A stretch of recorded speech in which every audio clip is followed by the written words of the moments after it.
Living Romania. This is Radio Romania International, broadcasting from Bucharest. Radio Romania International Encyclopedia.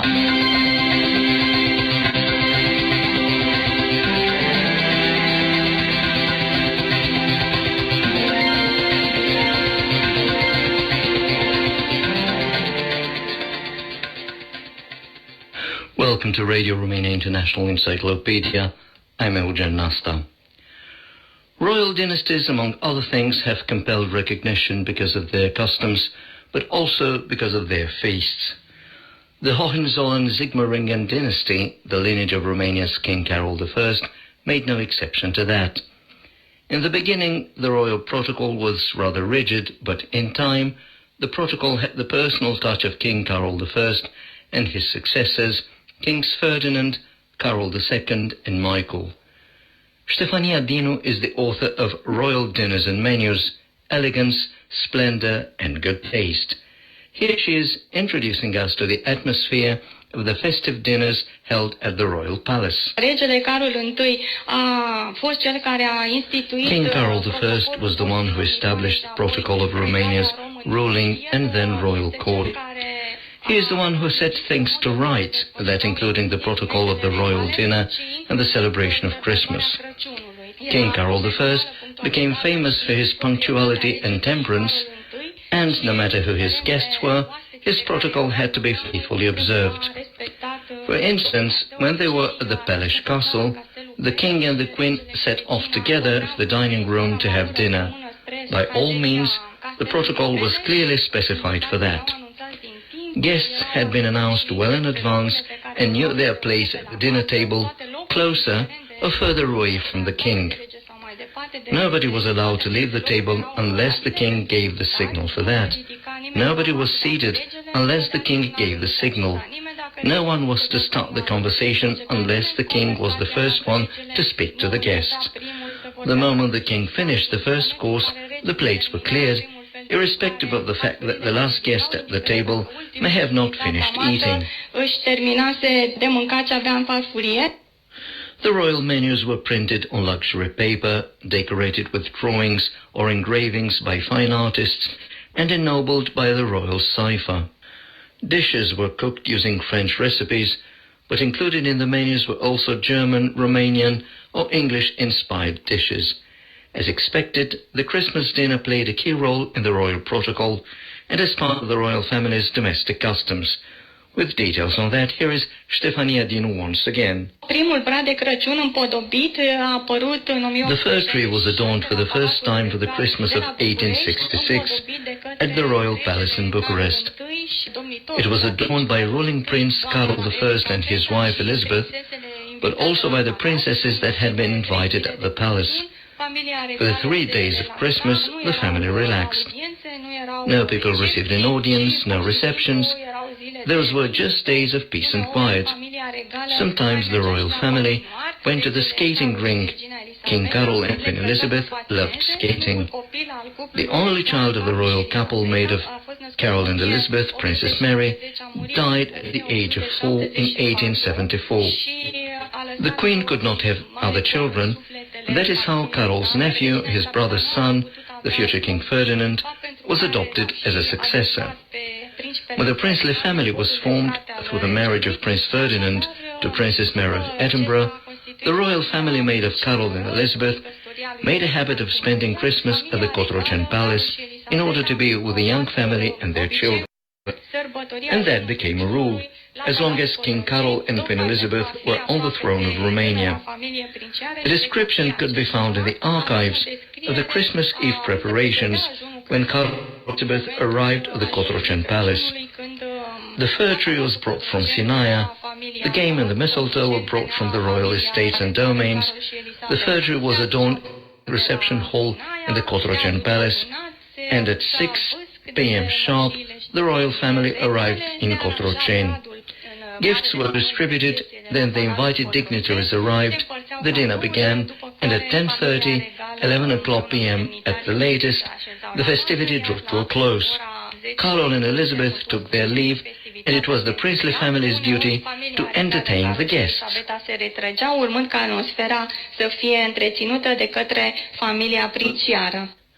A grand ball was usually held at the royal palace on January the 1st, with more than 1,000 people participating. The guest list was compiled by King Carol himself, who was very particular about participants. After his death in 1914, King Ferdinand and Queen Mary, who had been married since late 1893, rendered the protocol less strict and the reception less austere, while Christmas and the New Year's Eve festive dinner they offered were more entertaining and had a lot more splendor.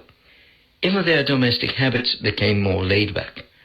We can see that if we have a closer look at the family breakfast protocol.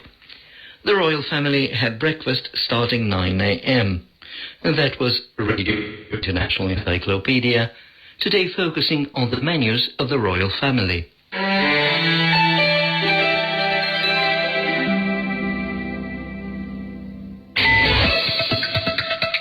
You are listening to Radio Romania International. Coming up next on Radio Romania International, In the Spotlight.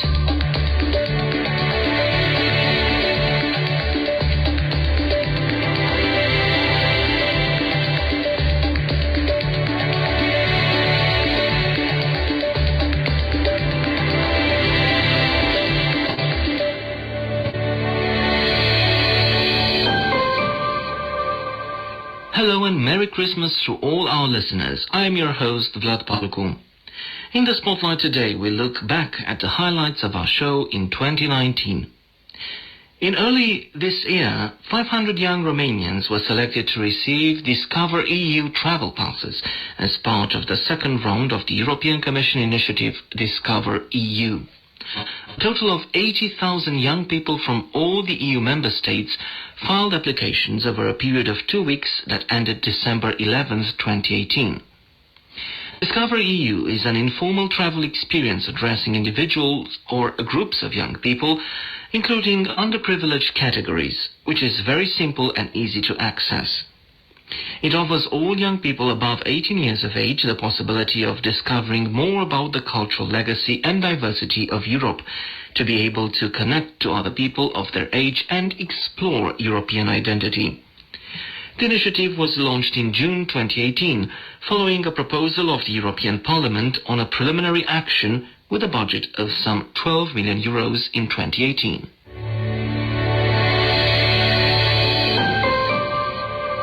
In February, the European Commission published its winter economic forecast for 2019.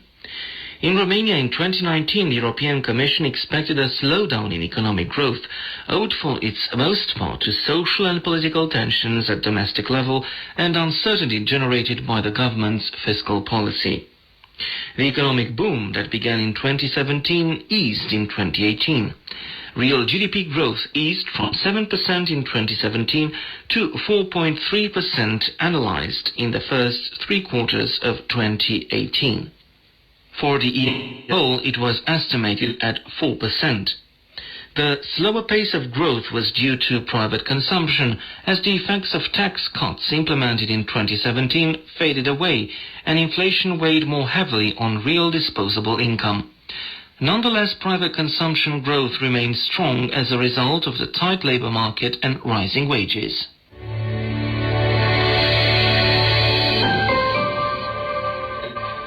In March, the Council adopted its position on the proposal to revise the Drinking Water Directive. The proposed new rules update the quality standards drinking water must meet and introduce a cost-effective, risk-based approach to monitoring water quality. They also contain new provisions on materials in contact with drinking water and on improving access to water. The revision was a direct result of the first ever successful European citizens' initiative called Right to Water. I know that safe drinking water is an issue that is important for all of us, as the European citizens' initiative Right to Water has shown. This is why I am very pleased that today we reached an agreement on the Council's position on the Drinking Water Directive. The message is clear. Wherever you are in Europe, you can drink the water without worrying about your health, said Ioan Deneș, Minister of Waters and Forests of Romania.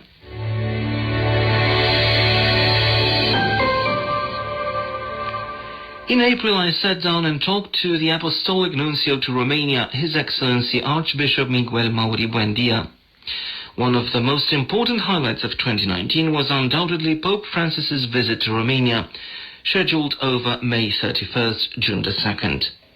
During his visit, the Pope visited Bucharest, Iași, Șumuleu-Ciuc and Blaj, the latter hosting a special mass where the Pope beatified 7 Greek Catholic bishops who died in defense of their faith. His Excellency Miguel Mauri Buendia gave me specifics on the Pope visit and enlarged upon the importance of the event.